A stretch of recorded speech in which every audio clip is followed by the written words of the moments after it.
እኚህ አይነ ስውር ቆላ ይወርዳሉ ደጋ ይወጣሉ። እኚህ እማማ ቀን እየቆጠሩ ቃል እየፈጠሩ ታቦት እየቀየሩ ከተሜን በከተሜኛ ወንዱን ሴቱን በስልት በብልሃት አርገው ይለምናሉ። እንዲህ አሞካሽተው እንዲህ በርጅና ዋሽተው ከዳቦ እራሪውን ከጠላው ቅራሪውን ከእንጀራው ትራፊውን ከሟች ልብስ እራፊውን ይሰጧቸዋል። ለዚህ ለገላ ሲሉ ለዚህ ለሆድ ለዚህ ለከርስ ለዚህ ለፈርስ ከርሞ ለሚፈርስ ለዚህ ትንፋሽ ለዚህ እስትንፋስ ለእፍ ለነፍስ ለዚህ አቦን ማለት አይደለም። ጻድቅም ሰማዕትም አይደሉም። አበስኩ ገበርኩ እንግዲህ አቡነ ተብሎ መልአክ አይጠራ። መልአክም አይደሉማ የወላዲት አምላክ። እየቀለድክብኝ ነው። የሚቀልድቦትስ አማኝ ነኝ ባዩ ነው። ስለ ሰንበት ስለ ማርያም ብላችሁ ቀንና ዕለቱን ነግራችሁ ቀጠሮውንና ልደቱን ያስታወሳችሁት አይናማ ዘበና አይደለም እንዴ? በስሙን ይፈንክቷችሁ ማርያም ዘንድ ሄዶ አየሽልኝ ጽድቄን የሚለው ቀልደኛስ ያመንጋና አቡነ ሕይወት ናቸው። አቡነ ሕይወት ይቅር ይበሉህ ቀልደኛ ናቸው ብሎ ነገር። ኧረ እንደውም ዋዘኛ ናቸው። ዋዘኛስ ክራር ነው አንተ። ጻድቅ ናቸው እሳቸው። መቅሰፍት አትጥራ እንጂ ልጄ ተለማመጡት። ጻድቅስ ተክልዬ ናቸው ካሉ አይቀር እኒህ ምንም አይደሉ ብዮት ምን ነው? እንግዲያስ ምንድን ናቸው? እንቆቅልሽ ናቸው። እንቆቅልሽ ብሎ ነገር እንቁላል ውስጥ እንዳለ ጫጩትስ ምን አመጣው? በቅርፊት ውስጥ ያለው እንዲሁን ሴት ማያውቃል የሆነስ ሆነና አቡኑም እንዲሁ እንቆቅልሽ ናቸው። ጉድ በላ አገሬ። ጻድቅ ካልሆኑ መልአክም ካልሆኑ። አዎ ጻድቅም አይደሉ አይጦሙ አይጠልዩ፣ ሰማዕትም አይደሉም ያጋድላሉ እንጂ አያጋድሉም፣ ያታግላሉ እንጂ አይታገሉም። መኖር እንቁልልጭ ይሉናል። ለሞት ለእድሜ ለጊዜ ለዝጌሃር ያቃጥራሉ። ጻድቅ ሳይሆኑ አቃጣሪ ናቸው። ሞላጫ ናቸው። ሙልጭልጭ ናቸው። ወሽካታ ናቸው።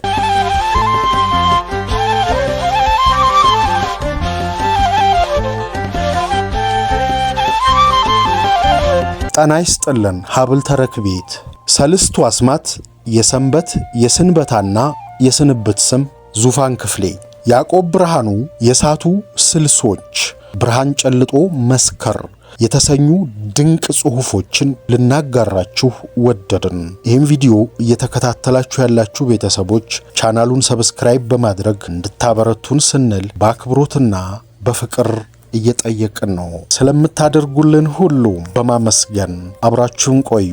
ሰልስቱ አስማት የሰንበት የስንበታና የስንብት ስም በዙፋን ክፍሌ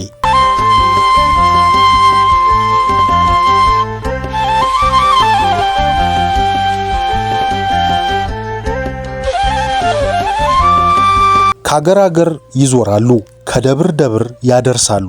እኚህ አሮጊት እኚህ አይነ ስውር ቆላ ይወርዳሉ ደጋ ይወጣሉ። እኚህ እማማ ቀን እየቆጠሩ ቃል እየፈጠሩ ታቦት እየቀየሩ ከተሜን በከተሜኛ ወንዱን ሴቱን በስልት በብልሃት አርገው ይለምናሉ። በመድኃኔ ዓለም በማርያም በአቦ በጊዮርጊስ በተክለ ሃይማኖት በሚካኤል በቅዱሳን እያሉ ስለ ፈረሰኛው እያሉ ስለ አዛኝቱ እያሉ እያራሩ እየፈሩ እየተቸሩ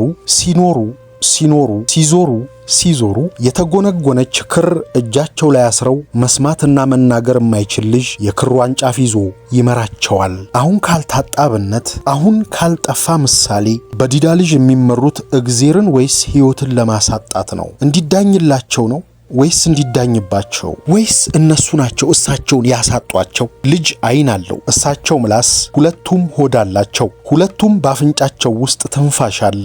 እናቱን ያ ትንፋሽ ያ ጉደኛ ያ ጅል ትንፋሽ ያ ወርቅ ሕይወት ያ ውብ መኖር ያ ትንፋሽ ተስካር ካለበት ነፍሲ ማር በአብርሃም እቅፍ በሱራፌል ክንፍ ያኑርልኝ። ከዝክሩ ደርሰው ለወሩ ለዓመቱ ያድርስልኝ። ጣዲቁ ይስጥልኝ፣ ጽዋችሁ አይጉደል፣ መሶባችሁ አይነደል እያሉ ይመርቃሉ። እንደ አባይ ጠንቋይ እንደ መለኳዊ ካህን ለሰዎቹ ለመጽዋቾቹ የሚመቻቸውን ይመርቃሉ። እንዲህ አሞካሽተው እንዲህ በርጅና ዋሽተው ከዳቦ እራሪውን ከጠላው ቅራሪውን ከእንጀራው ትራፊውን ከሟች ልብስ እራፊውን ይሰጧቸዋል። ለዚህ ለገላ ሲሉ ለዚህ ለሆድ ለዚህ ለከርስ ለዚህ ለፈርስ ከርሞ ለሚፈርስ ለዚህ ትንፋሽ ለዚህ እስትንፋስ ለእፍ ለነፍስ ለዚህ ለዚችኛው ወደ ደብር ይወጡና ማነህ ሰው አለ እዚህ ይላሉ ኮቴ ሲሰሙ።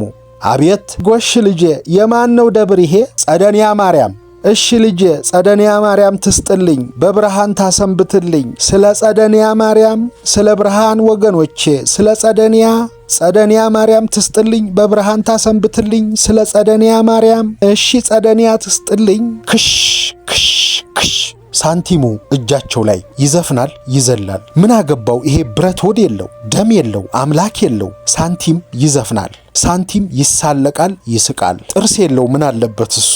ሰይጣንና እሱ ጥርስ የላቸውም ግን ይስቃሉ። ሰይጣንና ሆድ የላቸውም ግን ይራባሉ። ሰይጣንና ሕይወት እንትን የላቸውም ግን እንትን ያረጋሉ ያደርጋሉ።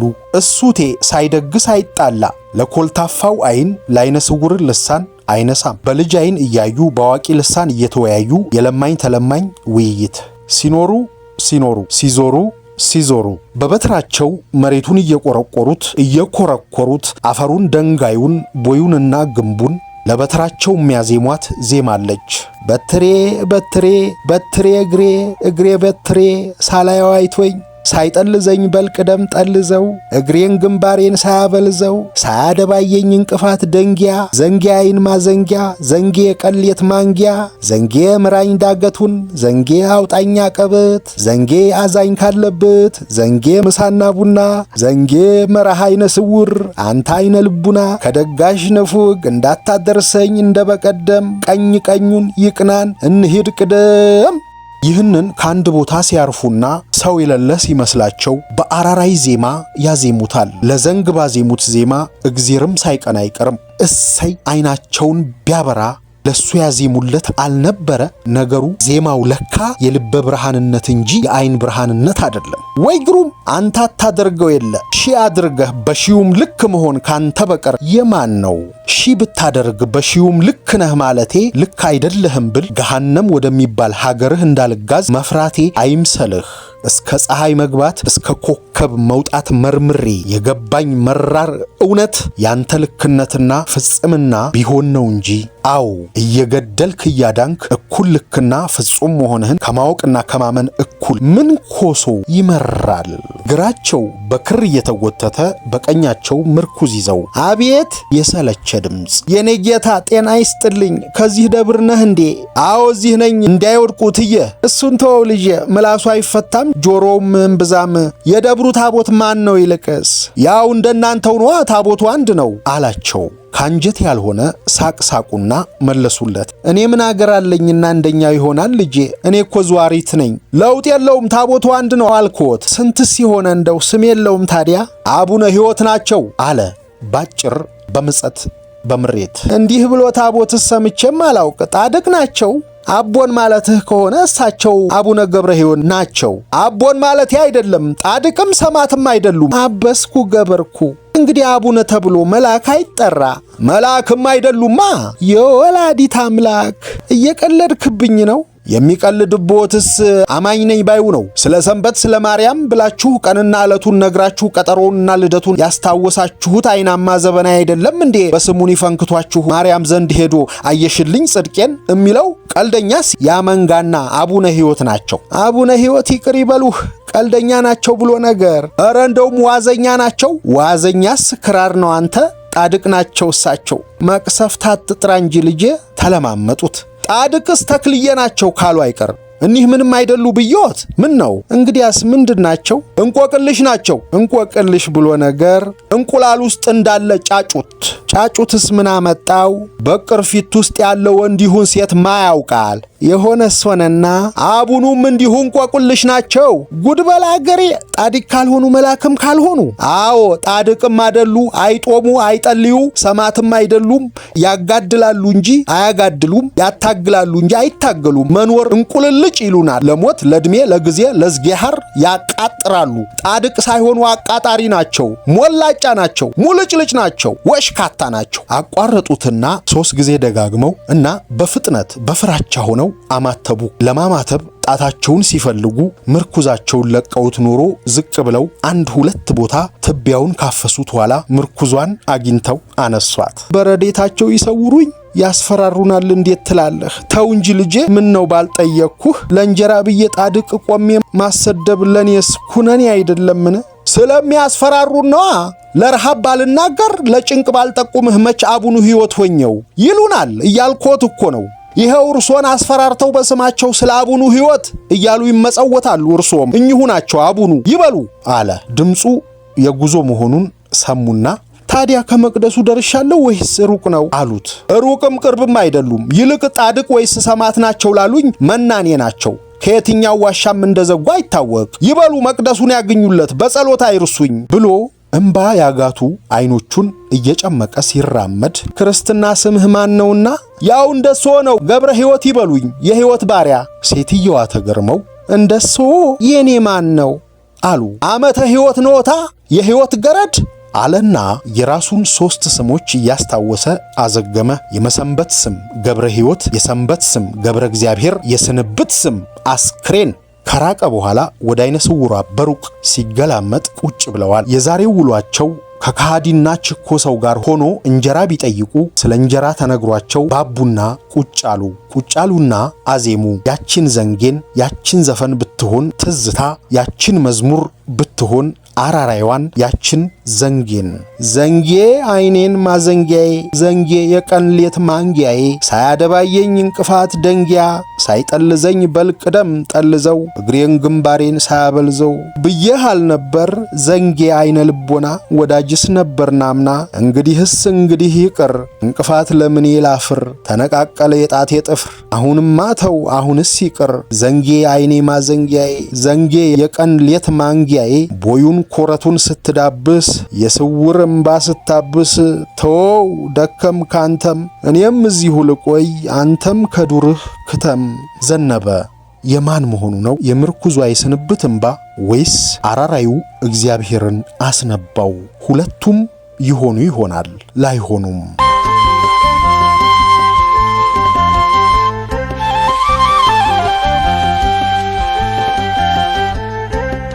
ብርሃን ጨልጦ መስከር በ19ኛው መቶ ክፍለ ዘመን መጨረሻ በደቡብ አፍሪካ ተፈጽሟል ተብሎ ያነበብኩትን የአንድ በዕድሜ ጠና ያሉ ቡሽሜን ታሪክ ባስታወስኩት ቁጥር ዘውትር ወደ ጥልቅ ትካዜ ይጎትተኛል። ይህ ያልታደለ የቡሽሜን አዛውንት ቅኝ ገዢዎች መሬቶቻቸውን በሚያሳድዱ ሰሞን የጎሳዎቹ መሪና ሽምቅ ተዋጊ ነበረ።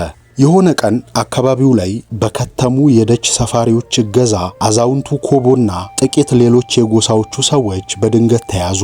እንደተለመደው ፍየል ሰርቀሃል ተብሎ በቅኝ ገዢዎች ፍርደ ገምድልነት ለ15 ዓመታት ዘብጥያ እንዲወርድ ተወሰነበት። ቡሽሜንን አታስረውም። ቡሽሜንን እንኳን ለ15 ዓመታት ለ15 ቀናት ካሰርከው አበቃ፣ የገደልከው ያህል ነው። ለምን ብትል ልጅነቱ የንጽህና ነዋ።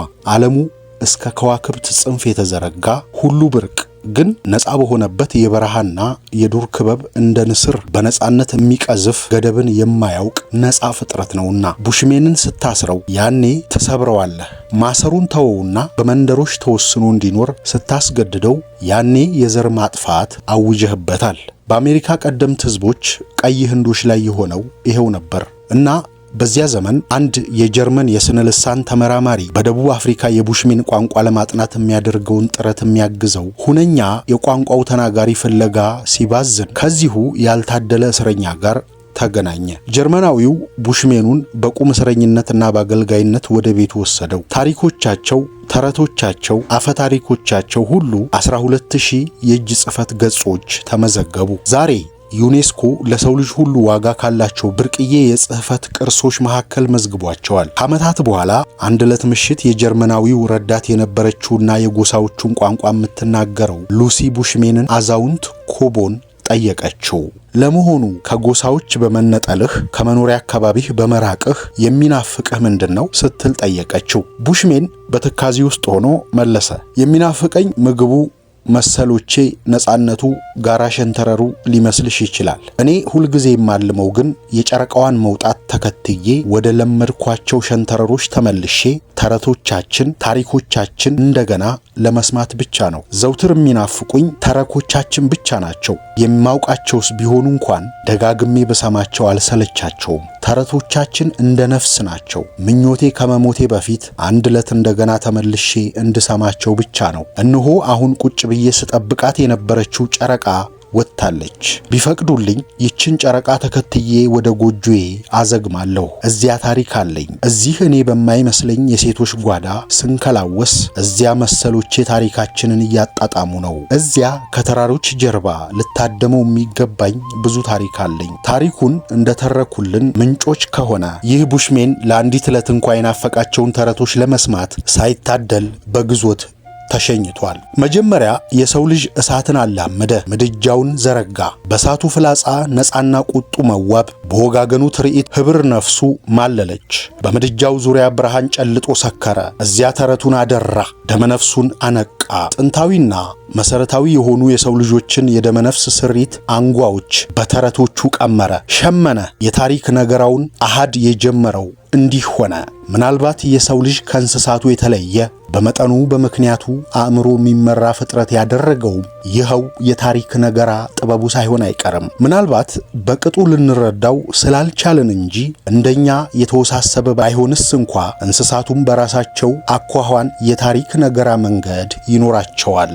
በእርግጥ እነሱ እንደኛ አይጽፉም፣ ግን ይዘምራሉ። ዝማሪያቸው ልዩ ልዩ አይነት ህብር አለው። ሸብሸቦ፣ ቀዘፋ፣ ማንቋረር ከሁሉ በላይ ስለ ደመነፍስ ስሪታቸው ነው። በትኩረት ለሚያጠናው ነገርየው ተረክ ቀመስ ሳይሆን አይቀርም። ምክንያቱም ተረክ ያለው ደግሞ ምናብ ኢማጂኔሽን አለው። ምናብ ያለው ህሊና አለው። ምናብ ያለው እግዚአብሔር አለው። ተረኮች የመንፈስ ልምሻ ፈውሶች፣ መጽናኛዎች፣ ቃል ኪዳኖች ናቸው። በእርግጥም ተረክ ያለው ምናብ አለው። ተረክ ያለው ታሪክ፣ ቀለም፣ ማንነት ይኖረዋል። ታሪክ ነገራ መጀመሪያ አጀማመሩ ስለ ተፈጥሮ አመጣጥና አፈጣጠር ከሚያብራሩ ጥንታዊ ሚቶሎጂዎች ሳይሆን አይቀርም። ምናልባት ከዚያም ትንሽ ቀደም ይል ይሆናል። ቀስ በቀስ የሰው ልጅ የታሪክ ነገረ ጥበባትና ጭብጦች፣ የፍቅር፣ የዘላለማዊነት፣ የትግል ወዘተ ሀቲቶች እያሰባጠሩ ከገደል መሰል ሃይማኖታዊ ተረክ ወደ ምክንያታዊ ማሰላሰል ወይም ፍልስፍና እንዲሁም ሳይንሳዊ የታሪክ ነገራ መንገዶች እየተለወጡ ዛሬ ያላቸውን ቀለም ለበሱ። እነሆ የሰው ልጅ የሚሊዮን ዓመታት ሰው የመሆን መቃተት በሁለት ቃላት ሲገለጽ ታሪክ ነገራ ስቶሪ ቴሊንግ ብቻ ይሆናል። ተረት በተለይ የጥንታዊነት ለዛ ያለው ተረክ እንደ ሕይወት ሁሉ ዞሮ የሚገጥም ክብ መሆኑን ልብ ልንለው ይገባል። አልፋና ኦሜጋ መቼውኑም ዴድ ኢንድ አይኖረውም። እናም ተረኮቹ ትረካቸው ሳይቋጭ እንዲሁ ቢተውም ካደመጥናቸው ወይ ካነበብናቸው በኋላ ውስጣችን ማደጋቸው ይቀጥላል። እናብሰለስላቸዋለን። ምናባችንን ያነቃን ከሆንን ደግሞ እናስቀጥላቸዋለን። ምናብ ባይኖረንስ እንኳ ያለማስተዋልም ቢሆን ዊዛውት ቢንግ ኮንሸስ ኖረናቸውና እናልፋቸዋለን እንጂ ልንቀጫቸውም አቅም የለንም። ምክንያቱም የምንጽፈው ሁሉ የምናስበው የምንመራመረው ሕይወታችን ሳይቀር የተረት ቅጣይ ነውና መኖር ማለት በላብና በደም ታሪክ መጻፍ፣ ታሪክ መንገር አይደለምን? ነገር ግን ዘመናዊም ይሁን ጥንታዊ ታሪኮች ሁሉ በውስጣቸው የታጨቀ አንዳች አይነት ትርጉም እንዲኖር የግድ አይደለም። የሕይወት ነጸብራቆች ናቸውና ልክ እንደ ሕይወት ሁሉ ትርጉም ሊገኝላቸው የሚችሉ ወይም ትርጉም የሌላቸው ሚኒንግፉል ኦር ሚኒንግለስ ሊሆኑ ይችላሉ። አንዳንዴ ትርጉም የንቃተ ህሊና የሕይወት መንገድ ውጤትም ይሆናልና እነሆ በዚህም በእኛ ዘመን ታሪክ ነገራ ተለወጠ እንጂ አልከሰመም። ደሞም ይለወጣል እንጂ መቼውንም አይከስመም። ታሪክ ነገራ የሰው ልጅ ስነ ሕይወታዊ ሩህ ነው። ይኸው ሲኒማ፣ ዘፈን፣ ልብወለድ፣ ተውኔት፣ ኢንተርኔት የአዲሱ ዘመን የታሪክ መንገሪያ መንገዶች ሆነው ብቅ ብለዋል። ላሜ ቦራን፣ ብልጮን፣ ሲንዝሮን ቶም ኤንድ ጄሪ ተክቶታል። እነ ጦጢት ተረስተው መመሰያዎቹ አኒሜሽኖች ሆነዋል። ሰው ከባቢውን ናቹራል ኢንቫይሮንመንት ረስቶ ወደሆነ የማይጨበጥ ኢሊዥንን ዓለም መኮብለል የመረጠ ይመስላል። እነሆ የአዲሱ ዘመን ታሪክ ነገራ በጥንታዊው ሰው ስነ ተረክ ውስጥ ዋናውን ሩህ ንጽህና ኢኖሰንስ አጥቶታል። የታሪክ ነገራ መንገድ መለወጥ የሰውን ልጅ ደመነፍስ የተፈጥሮ ከባቢውን የሚቶሎጂ አረዳዱን ሙሉ በሙሉ እንደለወጠው እሙን ነው። 1. ልጅነት በሚቶሎጂ አይን። በዚህ ትንታኔ ልጅነት የሚለው አረዳድ ከ7 እስከ 14 ወይም 15 ዓመት ድረስ ዕድሜ ያለውን ጊዜ ማለቴ መሆኑ ይታወቅልኝ። ይህ ዕድሜ ደግሞ በሚቶሎጂ የሰው ልጅ የመጎልመስ ሂደት በአጸድ የሚወከለው ጎጆን ተከትሎ የሚመጣው የሁለተኛ እርከን የዕድሜ ደረጃ ነው።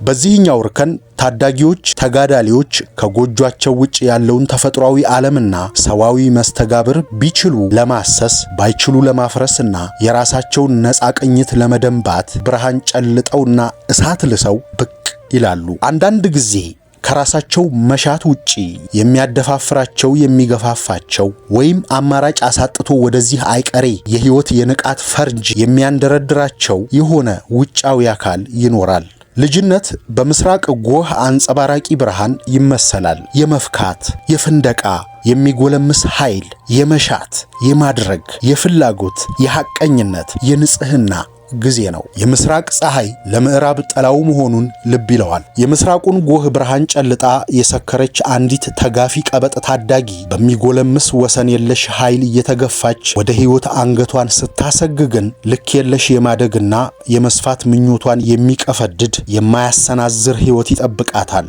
ወይ የልጅነት ደመነፍሷ የሚያስነግራትን ያህል ለመስፈንጠር ነፃነት የሚቸር ከባቢ አይጠብቃትም። እናም ታምጻለች። የምስራቅ ስሪቷን ይዛ የምዕራብ ተጓዦች የአዋቂዎች ሸንጎ ላይ በተረክ በሲንዚሯዊ ተንኮል ለአመጽ ለእነጻ ትሰለፋለች። የምስራቁ ልጅነትና የምዕራቡ ጉልምስና በሚቲዮሎጂ እንበለው መሬት በረገጠው የኑረት ቅኝት ዘውትር በሙት ጠላትነት የሚፈላለጉ ተጋፊዎች ናቸው። እናም የትምና መቼም ኖረው በሚያልፉ ታዳጊዎችና ጎልማሶች መካከል ለዘላለሙ የማይበርድ የትውልድ ፍርርቅ ትግል አለ። ይሄም ትግል ለዘላለሙ ሚቲዮሎጂያዊ ህይወትን ያበለጽጋል። ህይወት ዘውትር የምታብበውና የምትሰፋው ይሄን በመሰለው የተገራ ፍትጊያ አይደለምን?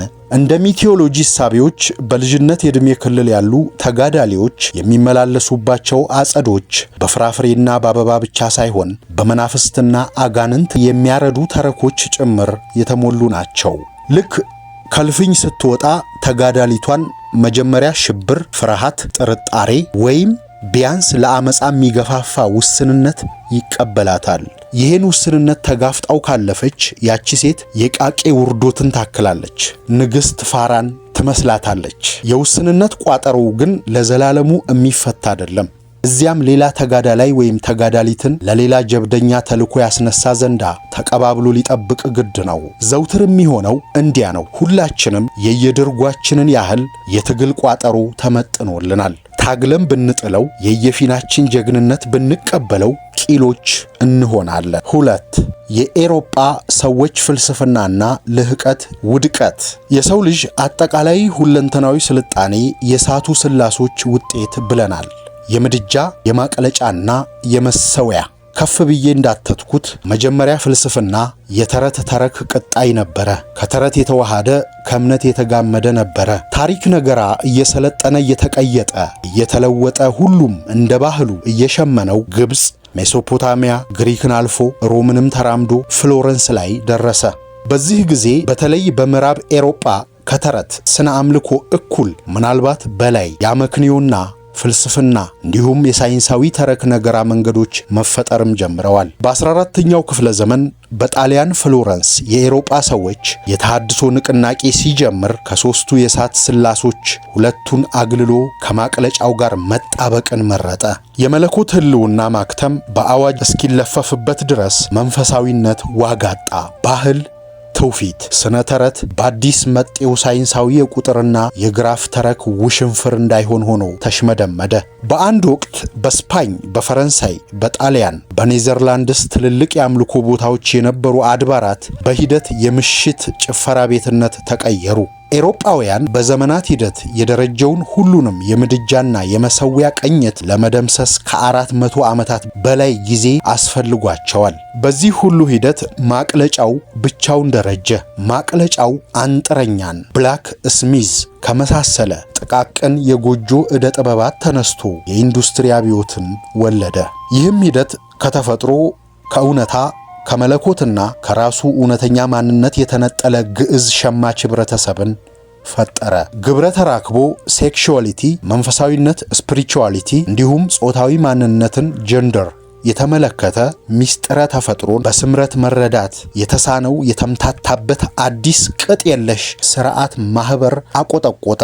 ስለ ሚስጥረ ግብረተ ተራክቦ፣ ስለ ወንዴና ሴቴ አስተኔነት፣ ስለ መንፈሳዊነት ስሙር የሆነውና ያልሆነው ቅጥ አምባሩ አጣ። ዋናውን አጽመ ነገር ለመጠቆም ያህል እንጂ ይህን 100 ዓመት የተጠጋ ጊዜ የፈጀ እጅግ አስደናቂ ግን ለሰብአዊነት የማይገደው ሽግግር ለመተንተን 1000 ገጾች አይበቁም። ሆኖም ሌሎቹን ጨምሮ ኤግዚስቴንሽናሊዝም እና አብሰርዲዝም ይሄንንም አዲስ መሳክር የተጫነው የተስፋ ማጣት ዲስፓየር የሚያሰግረው የኑባሬ ቅኝት ለመረዳት የአውሮፓ ልሂቃን የሰነዘሯቸውን ግብረ መልሶች ሪአክሽንስ እንጂ ልህቀቶች አለመሆናቸውን ለመጠቆም እፈልጋለሁ። እንዲያውም ለአፍሪካውያንና ለጥንታዊው የሥነ ተረክ ሕዝብ አብዘርድ ራሱ አብዘርድ የሆነ እሳቤ ነው። ጥንታዊው ሰው ዘውትር የሚኖረው ከመላው ተፈጥሮ ጋር በተግባቦት ነዋ። አብዘርድ ኢዝንት ኤ ዩኒቨርሳል ፌኖሜናል It is a ramification of alien European industrialized society. የአውሮፓ ሰዎች ፍልስፍና በዋናነት በኢጎ ወይም ኢንተሌክት ዙሪያ ያጠነጥናል። እንዲያውም የአውሮፓ ሰዎች ፍልስፍና በአንድ ቃል ተቀንብቦ ሲያጥር የሬኔ ዴካርት I think therefore I am ግለ ድምዳሜ ይጠቀልለው ይመስለኛል። እዚህ ውስጥ ናርሲሲዝም የሚጫነው የኔነት ግፊት ጎልቶ ጮሆ ይሰማል አይደለ?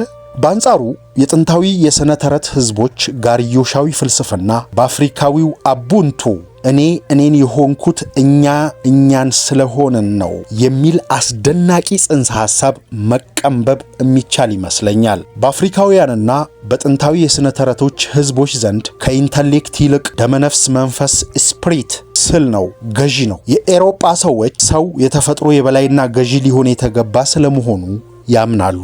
ለጥንታዊው የሥነ ተረት ሕዝብ ግን ተፈጥሮ የሚታዘዙት እንጂ የሚዳኙት አይደለም። ሁሉም ነገር የተሳሰረ ነው። ሌላው ቀርቶ በአሜሪካ ቀደምት ሕዝቦች ቀይ ህንዶች ቋንቋ ውስጥ ዱር ዋይልድ የሚል ቃል እንኳ እንደሌለ ይነገራል። ለምን? ምክንያቱም ጫካው፣ ጥሻው፣ አራዊቱ ሁሉ ቤትና ቤተሰባቸው ነዋ።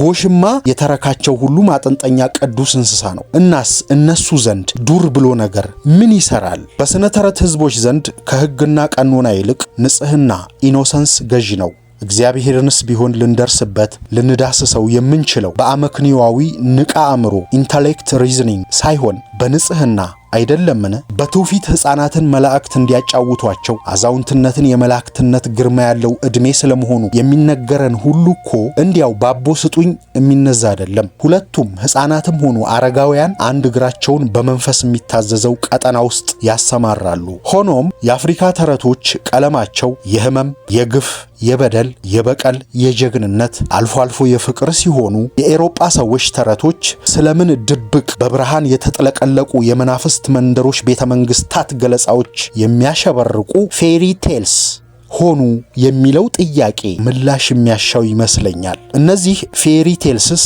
ከሌላው ሕዝብ በተለየ የአውሮፓ ሰዎች ምናብ ለስልጣኔ ቀድሞ እንዲነቃ ገፋፊነት፣ አነሳሽነት ነበራቸውን? ተረትህን አሳየኝና ማንነትህን እነግርሃለሁ ነውና ራሱን ችሎ መጽሐፍ የሚወጣው ግዙፍ ሐሳብ ይመስለኛል። እነሆ በሌላ ቋንቋ ቢሆንስ እንኳ አልተውኩትም፣ እየሰራሁበት እገኛለሁ። 3 የተረትን መስዋዕት።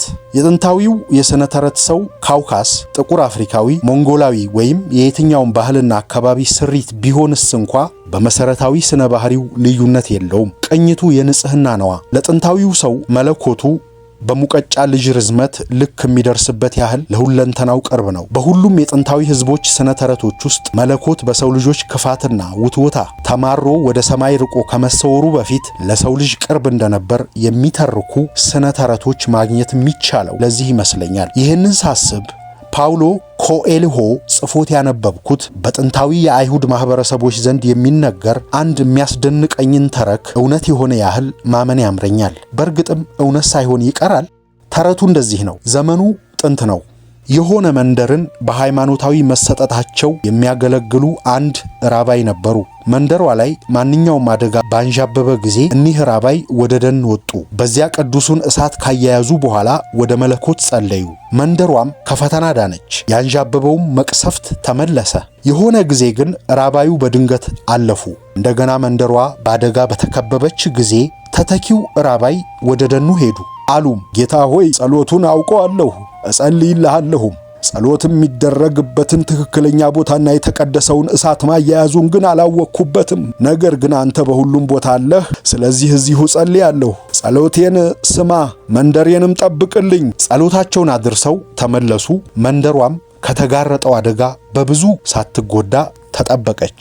ዘመናት በጸጥታ ተፈራርቀው እኒህኛውም ራባይ አለፉ። እንደገና መንደሯ ላይ ሌላ ፈተና በተደቀነ ጊዜ ተተኪው ራባይ ወደ ደኑ ሄዱ። አሉም ጌታ ሆይ የጸሎት ቦታውንም ሆነ ጸሎቱንም እንዲሁም የተቀደሰውን እሳት ማቀጣጠሉን አላወቅኩበትም። ግን ላንተ ምን ይሳነሃል? ስለዚህ እባክህ መንደሬን ከገጠማት አደጋ ጠብቅ።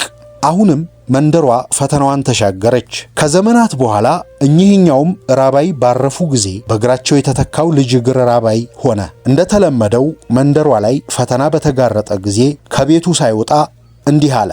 ስማኝ ጌታ ሆይ፣ የት ምን እንደምጸልይልህ የማውቀው ነገር የለም። ግን አንድ የሚገርም ጣፋጭ ተረት አውቃለሁ። እሱን እነግርሃለሁ። መንደሯንና ሕዝቦቿን ከችግር እንድትታደጋት እለምንሃለሁ። እንደገናም መንደሯ ያንዣበበባት ፈተና ተገፈፈላት። ታሪኩን የተረከልን ፓውሎ ኮኤልሆ ሁሉም ድልድዮች ተሰብረው ሲያልቁ ገደሉን መሻገሪያ የመጨረሻ ድልድዮቻችን ተረኮቻችን ናቸው ይለናል። ተረኮች እንደ ከርቤና ሽቱ ለመስዋዕት የተገቡ ቅዱስ መነባንቦች ነበሩ። ዘመናዊው ሰው ግን ተረኩን፣ ጸሎት ማድረጉንም የጸሎት ቦታውንም ረሳ። ልጅነቱን ተነጠቀ። እናስ ጸሎቱ ሁሉ መቅሰፍት ጠሪ ወይ እሪ በከንቱ የሆነበት እነዚህ ራባዮች የነበራቸውን ንጽሕና ቢያጣው አይደለምን? ጸሎት የሚደረግበት ቦታና ጸሎቱ የሚፈልገው የልብ ንጽሕና ቢምታታበት የሰው ልጅ ወደ ምንጩ ወደ ስነ ተፈጥሮ ወደ ንጽሕና ኢኖሰንስ መመለስ እንዳለበት አስባለሁ። ሰው ለመላው ስነ ተፈጥሮ ጠባቂነት መመረጡን ፈጽሞ ቸል ሊለው አይገባም። ሌላም ነገረ ሀቲታችን የሚያጎላ ግሩም የህንድ ተረት እነሆ። ተረኩ እንደዚህ ነው። ሺቬስታ ቀቱ በጥንታዊ ህንድ ስነ ተረት ውስጥ የእውነትን መንገድ ፈላጊው የኡዱላካ ልጅ ነው። በዚያ የጥንት ዘመን አባት ኡዱላካ ልጁ ሺቬስታቃቱ 12 ዓመት በሞላው ጊዜ የእውነትን መንገድ ጠንቅቆ ያውቅ ዘንዳ ወደ አንድ የታወቀ መምህር ዘንድ ላከው። ከ12 ዓመታት በኋላ ልጅ ትምህርቱን አጠናቆ ወደ አባቱ ይመለሳል። ሲመለስ እጅግ በርካታ መጻሕፍትን አምጥቷል። የልጃቸው አኳኋን ያላስደሰታቸው አባት ልጅን ጠየቁ። ልጄ ሆይ ትምህርቱ እንደምን ነበር? አባቴ ሆይ በጣም በሚገባ ተምሬያለሁ። በሂሳብ፣ በሕክምና፣ በፍልስፍና፣ በስነ መለኮት ዘርፎች ላይ ተራቅቄያለሁ። ነገር ግን ልጄ የእውቀቶች ሁሉ እኮ መጨረሻ የሆነውን ራስን ማወቅን አውቀሃልን? መንፈሳዊነትንስ ተክነሃልን? አባቴ ሆይ እንደሱ የሚባል ነገር ሲጠራም ሰምቼ አላውቅም። እንደሱ ያለ ትምህርት ተነስቶም አያውቅም። አባት ወዲያውኑ ልጃቸውን ራሱን ማወቅን ይማር ዘንዳ እንደገና ወደ መምህሩ ዘንድ ላኩት። መምህሩም የሆነውን በሚገባ ካዳመጠ በኋላ አለ፣ አሁን ላንተ ያለኝ አንድ ለየት ያለ ማስተማሪያ ዘዴ ብቻ ነው። 100 ከብቶች እሰጥሃለሁ። እነዚያን እዚያ ራቅ ወዳለው ማንም ወደማይደፍረው ተራራ ይዛሃቸው ትሄዳለህ። ተራብተው ቁጥራቸው 1000 እስኪሞላ ድረስ መመለስ አይፈቀድልህም። ነገርየው ግር የሚል ቢሆንበትም ለመምህር መታዘዝ የደቀ መዝሙር ደንብ ነውና ትእዛዙን ተቀበለ። 100 ከብቶችን እየነዳ ማንም ወደማይደርስበት ተራራ ወጣ። በዚያ ለዓመታት ከሚያግዳቸው ከብቶች፣ ከአዕዋፋት፣ አንዳንድ የዱር አራዊት በስተቀር ማንንም አላገኘም። ዓመታት ተፈራረቁ። ከብቶቹም መራባታቸውን ቀጠሉ። ትክክለኛ ቁጥሩን የሚያውቅ ባይኖርም ሺቬስታቃቱ በተራራ ላይ ያሳለፈው ጊዜ ከ20 እስከ 30 ዓመታት ተገምቷል። ሺቬስታቃቱ ቀስ በቀስ ስሙን ጨምሮ ሁሉንም ነገር ረሳ። እንደ ንጹሕ ወረቀት ደመነፍሱን አነጻ። እንደ ስነ ተረቱ ትረካ ከሆነ የከብቶቹ ብዛት 1000 መሙላቱንስ እንኳ ያስታወሰችው አንደኛዋ ከብት ነች። ከዘመናት በኋላ ሺቬስታቃቱ ከብቶቹን እየነዳ ወደ መምህሩ ሲመለስ ያዩ ተማሪዎች እየሮጡ ገብተው ለመምህሩ 1000 ከብቶች እየመጡ መሆኑን አበሰሯቸው። በዚህም ጊዜ መምህሩ ከእርጅና የተነሳ ተዳክመዋል። መምህሩም ተናገሩ፣ የከብቶቹስ ብዛት 1001 ነው። ምክንያቱም ከነዚህ ሁሉ ዓመታት በኋላ ሺቬስታቃቱ ራሱ ከከብቶቹ እንደ አንዱ መሆኑ አይቀርምና።